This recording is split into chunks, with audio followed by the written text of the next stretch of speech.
Welcome to an excerpt of Empire of Terror, Iran's Islamic Revolutionary Guard Corps, written by Mark Selinsky and published by Potomac Books, an imprint of the University of Nebraska Press. This is presented by Kensington Security Consulting, which brings education to national security. This excerpt comes from the introduction. In the early 1980s, many Western observers viewed the new government as a band of overzealous reformers who would moderate their rule once their fervor subsided.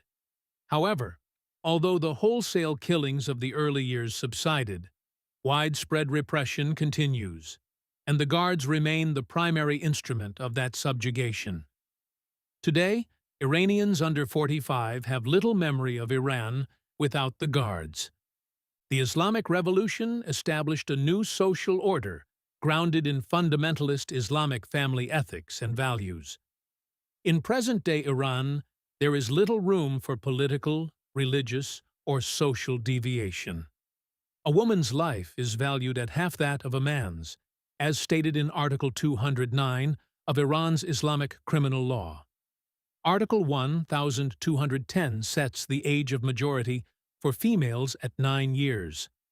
Girls can be married then. Life for gays and lesbians in Iran is often unbearable. Jews, Christians, Zoroastrians, and Baha'i are regarded with suspicion and contempt as outsiders. Morality police patrol the streets and social haunts, on the lookout for men with long hair and women wearing short skirts and revealing clothing. Women must cover their hair and wear baggy clothing to avoid sexually stimulating men. Those who do not comply are beaten and imprisoned. The penalty for adultery is stoning or 100 lashes. In September 2018, Brian Hook, Senior Policy Advisor to the Secretary of State and Special Representative for Iran, said, "Iran is the last revolutionary regime on earth. It does not respect the sovereignty of its neighbors or any nation. It doesn't recognize the citizenship of other Shias who are members of other nations in the Middle East." Iran is a land of contrasts. Prominent mullahs and senior guards leaders have enriched themselves by plundering the fortunes of the previous ruling class and by creating a vast system of patronage, sinecures, kickbacks, and monopolies. This is IRGC Incorporated, but many of today's Iranians subsist in absolute poverty, while others exist on the margins of survival. Photographic images released to the world reveal the poverty of the grave sleepers of Tehran, the penniless and the drug addicts who sleep in cartons or under bridges or in the tombs of cemeteries. Among the more vulnerable are indigent immigrants. In 2019, Iran's indigent and angry masses rose to challenge the regime, and the guards responded with brutality. The anger is still palpable. But mullahs and guards maintain their power by offering financial and social privileges. The IRGC also projects power abroad and underwrites terrorist organizations and attacks around the world. For this reason, in April 2019, the United States designated the entire IRGC as a terrorist organization. As of the writing, it still holds that status.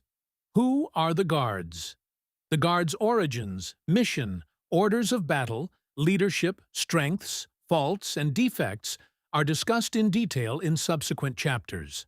It suffices here to introduce some basics. The guards were created by the leaders of the Islamic Republic in 1979 to protect the new regime.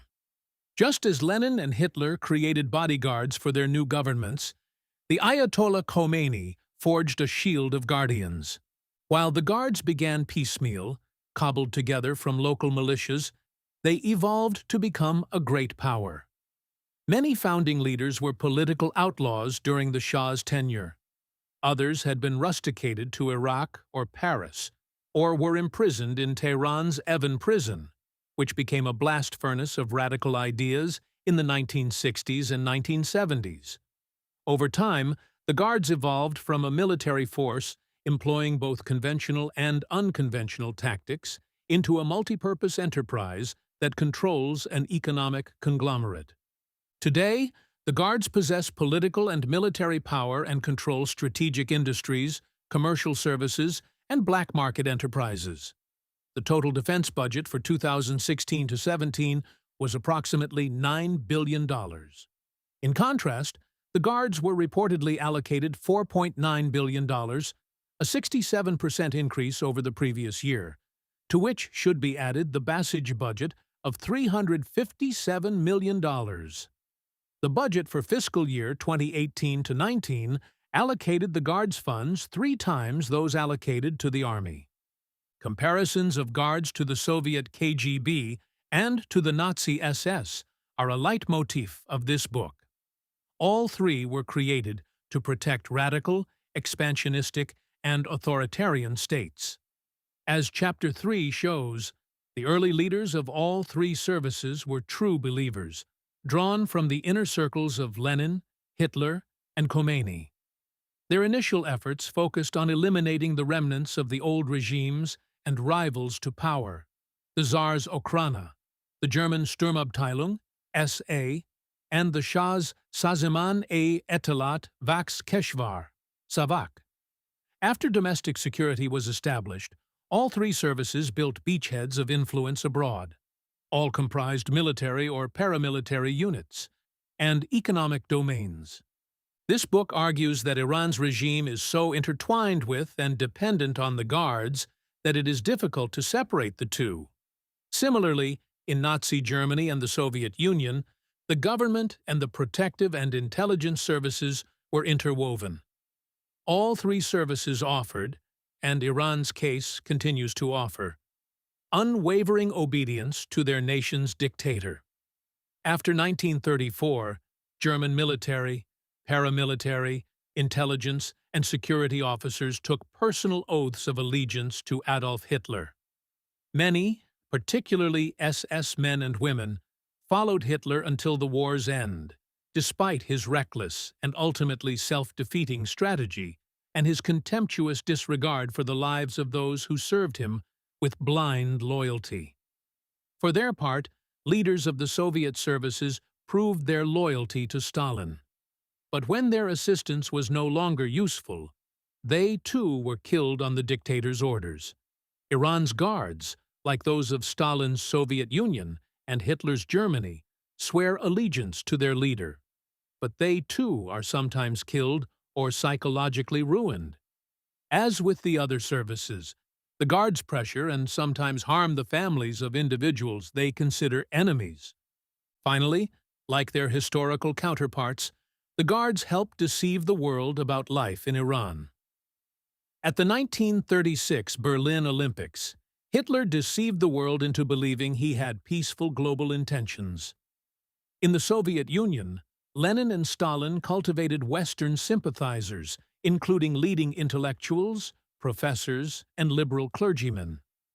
The Guards' information operations churn out material to polish Iran's tarnished image, obscuring the conditions under which political prisoners, women, gays, and dissidents live. The Guards control press outlets and satellite channels that broadcast in many languages.